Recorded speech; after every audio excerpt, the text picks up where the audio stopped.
Good evening. Welcome to this evening's edition of the Evening Review. My name is Jemima Beekers, your host. Now, a topic that has been on everyone's lips is the national anthem. The late Achille Doiseb, who passed on just a week ago, has been praised for the national anthem. However, in the last 2 weeks, controversy has sprung up again, and now there are questions around who has really written the anthem. We are also talking about the Gaup Festival of the Damara chief, Justus Karweb, who's always surrounded with controversy when they extend an invitation to President Hage Geingob. So for us to unpack this, we've brought into studio today Ms. Rosa Namises. She's a social activist. She's also a former politician that has been part and parcel of SWAPO, the ruling party, before she left it. Thank you for joining us, Ms. Namises. Thank you, Yemima. Thank you for bringing me here. At this point, I don't know whether I'll say it's hot or very cold situation. Yes, indeed. It is all the extremes. Thank you for joining us, Ms. Namises. Ms. Namises, let's jump right into it. You were one of the people that were at the Gaup Festival this weekend, and one of the main issues there. So there are two issues that were raised there. Number one, let's start with the anthem. When Ms. Honorable Christine Khoebes, who is the minister in the presidency, when she said the late Achille Doiseb is not the only one. In fact, he has only given the national anthem its melody. Can you share with us what you know and what you've observed when you were in the party structures? Oh, in the party structures, maybe I can take two things here. I was quite at the background at the festival, and it is beautiful that I was there in my own right, but also very consciously watching from a distance. And that was a very good opportunity for myself to absorb what was happening. And on the now, I think it's for me bringing me back also into when I was in the party also. But speaking here, I will also say my apologies for speaking on without informing the family. I'm not speaking on their behalf, but I'm going to speak on what I know about this person. I must just say, I, as a young person, when I was young, had enjoyed the music, and especially Ome Achille's playing of that piano, and of In the Ugly Creatures. That was a band that was somehow out in exile and somehow mostly back in the country. They made the music. They would go traveling. We call it maybe that they go out. They were never like exiling themselves, but they would travel around and come back and do the music for us. And that was the band that held our spirits and kept us alive in the belly of the beast in the country. And especially very much young and also very profoundly expressing themselves politically. And at that time, our political expression should have been and was SWAPO. So for me, in my system, when I remember, and other people can come and say I'm lying or whatever, but Anton Lobovsky was killed. And I was there, not when he was killed, but during the preparations of the funeral and all that, because I was part and parcel of the party since I was 18 years old. And mind you, I am and was a health worker. I was a nurse at the Cathedral Hospital. And we as nurses joined the party. And through my joining, I was really a young woman who was challenging some of the things. And I think through that, efforts of mine, maybe I was given also a position. First I was secretary of the youth, and then I was a chairperson of the youth league, and then I gave it over to Lucky Governor. I think so. That was how at least I was responsible within the party. Then also sometimes I was given responsibilities to work in the repatriation committee and renovating the Katutura cemetery, and yeah, many things that today only me and those participated, if they are not gone by, would share and say, this is what we did. I never went into exile. I was here. And singing a song at that occasion of Anton Lobovsky's time of burial and mourning, I remember the melody. You know, when you are young or when you are many years away from today, there are many things in our memory and in our nervous system. So when the song came out in the nation's anthem, I kind of thought, sounds familiar. And then I just knew that that must be Achali's song. But nevertheless, I further also want to highlight that there was an act of parliament that was made, and it was signed. First, there was a committee that had to look into this situation of preparing for a national anthem. I remember there was a competition, and this competition people usually sign in, and there was a competition. Achali participated, and we were talking about that. He will win, and so. And then at the end, he did. That song was taken. There are many tales, many experiences of other people, and we get our collectiveness from storytelling, from memory, from events that happened. And you have to come and prove me wrong on my own memory that I remember what happened. So with that, there was then the song. I remember Master Van Balloon, who also participated in the competition. And he didn't make it.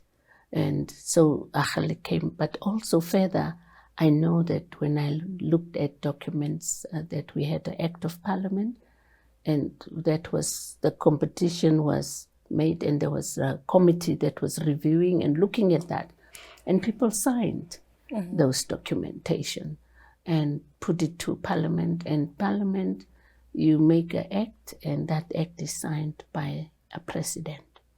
And at that time, I remember it was maybe 1999 or 1992 or so, our first president was there. So in whatever commotions that are emerging later on, there was also a discussion whilst they were both alive about this narrative. But if it was wrong, the people that signed need to clarify how did they sign and put this thing into an act. And in that act, it literally clearly says that composed, the lyrics, the everything, Achali was it. But now it was signed. So for me, when it comes to visuals and documentation, I think if there is something other than that, we have to say. So for me, from all that, I really feel it is a dishonor, especially in our tribe. When there is death, you don't touch on the out of order stories. You prepare yourself to mourn, and you prepare yourself to bury that person. And it starts from those immediate to the family, to the community, to the nation. For Omeachali, it is combined with all of us. I know that his last services was teaching children. My granddaughter remembers him as head teacher at the music at their school. And that means he had connections with the nation and the community and, of course, the family. Ms. Rosa, speaking about connections with the family, connections with the nation in particular, during the Gaup festival, President Hage Geingob also made some remarks, and he said that he is the president of the country and not the president of the tribe. What do you make of that?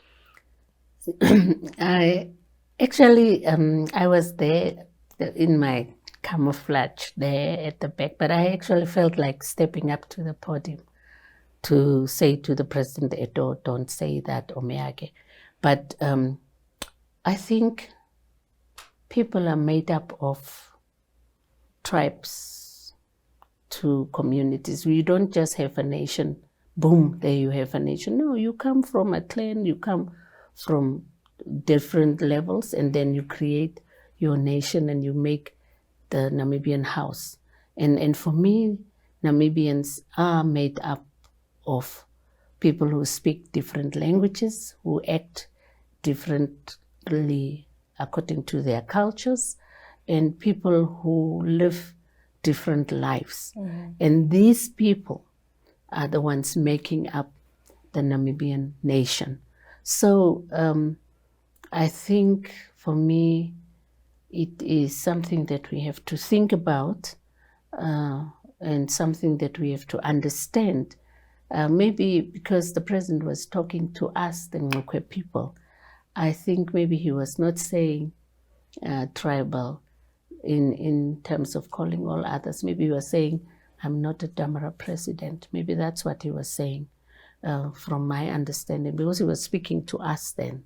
So he must have said it may be tribal, but maybe he meant I'm not a Damara president only. I'm a president of the country. And I think I was just sitting there and thinking, but why now? It doesn't fit. My feeling was the president would have embraced us, calling us to unity, calling us to share with us about being culturally active, and Namibian constitution provides that, and reprimanding us that we don't step on other people's cultures and that we must be respectful and do this in total embrace and express ourselves together with the Namibian nation. I was hoping that he was going to give us that kind of a embracing message because it's also end of the year almost, and he has not been coming. We have been inviting him, and fortunately for me, I was party to preparations of the cultural festival for quite a long time before, and I remember we had 2016 expecting him so much, and it was like this, that he was going to come, and so we had this beautifully prepared space for him. And when we heard he was not coming, a little girl, I think she was just getting tired. She went to sit on that chair that we have prepared for the president, and she was falling asleep then. And there's a beautiful picture about that. And when he finally came, I was like, now we can remove the little girl and release her from waiting for her president to come to his own festival. I think that for me pains me. But who am I to really revoke what the president says? If he feels like that, that's his, and he must own to it. But I know that he's a Ngokwe person. He's a Teyotama, and beautifully I had witnessed him being blessed by the elders at the Sun Festival by the fireplace, and I'm happy about that he did that, and that he finally came to conclude that open gap with whatever he said. I think, humanly speaking, it is going to be not taking away much from them to come up and say they apologize. I think that's what we are. We all err, and in our era, the most humble thing to do is to say we are sorry. especially sorry to the family of Oneuptwo, his Rosa, wife. we have to go for a short break and then we'll be right back. Yeah. Okay. We'll be right back and then we'll continue on that.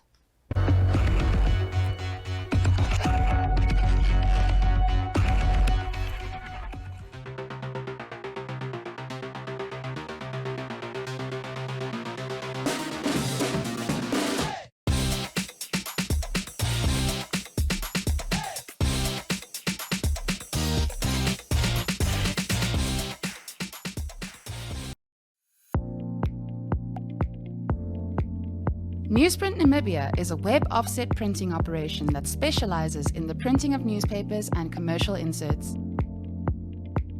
We are the leaders in our industry with the highest quality print work and the shortest turnaround time from computer to print and delivery anywhere in the country daily. Newsprint was established mainly as a newspaper print company, but had to diversify its business to do commercial printing as required in the market. We print commercial inserts previously printed in South Africa in the shortest possible time. We, as an organization, also started printing workbooks for our education system and will also print textbooks for the Namibian market. For more information, please contact print@newsprint.com.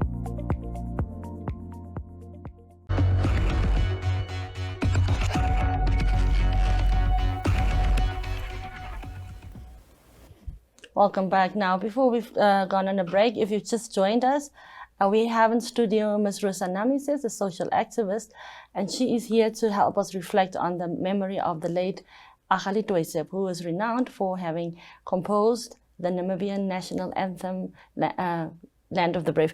Ms. Namises, before we went on a break, you said that it is necessary for the presidency to apologize. And why do you feel strong about that? I think apologies are very important, to say sorry to somebody. But in this case also, it's very important to apologize because somebody has lost a family member and is in mourning. And what we did at the moment, what happened then, is adding up to the pain and cutting it much more deeper than one can imagine. Everybody is really affected by death of somebody, but especially when we lose somebody like people who have been national leaders, like Omeachali, somebody that has been really a father of children. I think when you hurt such a person, he cannot ask and express his hurt on what has happened. We, the other people, are doing that, and maybe the family also has no time now to really go out and ask somebody to say, please, can you ask for them to ask apology? But they feel hurt, and when they feel hurt, it's important that it might not be even now, because the funeral is still happening. We usually, in our language, we say, "Tshabab kan huyo." Then after that, you start to talk and do that. Now that means the person is buried and the situation has moved beyond the grave. And then we can talk a lot of things. Now, this talk has just come maybe not even into 2 weeks of the person's passing, and it is very bad. So for that reason, after the funeral even, it is very important for people to say, we are sorry. To say we are sorry is not only to the presidency. It is something humanly that needs to be done when you wrong people. And as I'm now speaking, I remember we have many places where we have not said sorry to our nation as well. And I remember immediately, why it comes now into my memory, I don't know. But for example, the party has never said sorry to those who have been killed in the dungeons. Ms. Namises, do you think the fact that what would you say are some of the memories that has flooded back to you this weekend when that happened? Yeah. I think because what you look at the people and many reflections comes to you. Politically speaking, my membership, being a member of that organization, came to me. The labeling of innocent people and to their death came to me. I link the death of Omeachali to some death of other people, for example, who died in the dungeons. Those memories came to me. Flashbacks came to me. My own struggle to get out of the party came to me because I was said I was a spy here in the country. Now to say to somebody, you have not written the lyrics of that song, you were not alone in preparing that. I mean, so it came to me. I was alone in prison. There was nobody else when I was alone in the prison cells. So maybe I will also be told one day that you never went to prison. So those things really flash back onto me. And it is very painful to hear them like that. And to have such traumatic reflections and flashbacks are also not good for me. But I think it's good that they came so that I am able to acknowledge the reality. Because my question was, why was this talked about at a festival? Why was it put there and out in the public? I have never heard from all the people who have passed and they were put as heroes and they were put for official burials and they were put for state funerals. I have never heard even Master, may his soul rest in peace, Carl List, or when I just remember any other high-level persons that were passing. I never heard that people came to the public to say about they have not done this and they have not participated in the struggle. They were rather giving them allocates. So I was wondering why this was happening. Ms. Namises, speaking about your question on why that happened at this festival and it has not happened at other events or funerals of other people that has long passed on. There's been this perception, of public perception, that the president has deemed the Damara people non-important compared to the Avambo community, where he has attended cultural festivals, almost every other cultural festival. What do you make of the president's perceived attitude towards other communities and compared to the Olufuko, for instance, which he regularly attends? I would respond on this question a bit differently, in the sense that our country got independent because it was not good to be the way we were. And we understood it very deeply that we need to make the changes for the betterment of all of us living on this land of the brave. And our understanding and mine was that very maybe a dom gedroom kind of dream, that these dreams that you have, that things will be good, will be changing. You trust and you believe and you live that dream. That was it. And when our country's fight was there to liberate us, and we had an instrument through which we could liberate ourselves, I realized that it will be different. But I come every time across a situation where I see and question is it tribalist system that is happening in this country? Why are some people in bigger numbers employed than other people? Why do you go to custom and find people, 10 people standing there speaking in one language, understanding themselves as staffs and as colleagues in one language? Why is it that children who are impoverished are coming from certain language groups? Why is it that people would easily say it like the lawmaker has said, the Damara people are just good for drinking and good for fighting and stepping? What is creating this kind of information and utterances and scenes in our society? Why is it that a list that is coming up in the South is not inclusive of all the people? Why is people being drove down to go and vote and people have to complain that these people have just come overnight? What is it? And that kind of questions makes us also bring us to the question of starting to see other people less than what they are. And sometimes yourself may be degrading yourself in the sense of your own ethnicity and also your own clan or your own language group. And that's when you start to project that to your kin and also to those that speak maybe your language. So I feel there is a very big trauma with all of us.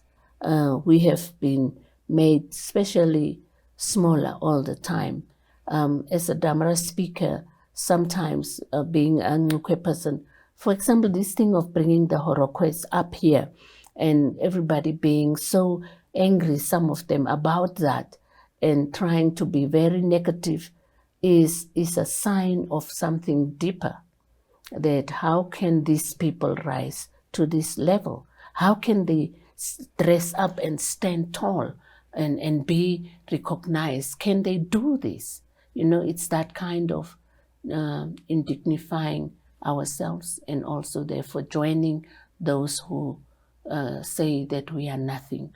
And it is something that we must heal ourselves from. Namibians must do personal, individual self-reflection. It is like, I remember the then NG Kerk saying they are the chosen people by God. That's the kind of understanding and notion. When this man in Opuo died, Himba White, his story tells about we were brought up wrongly.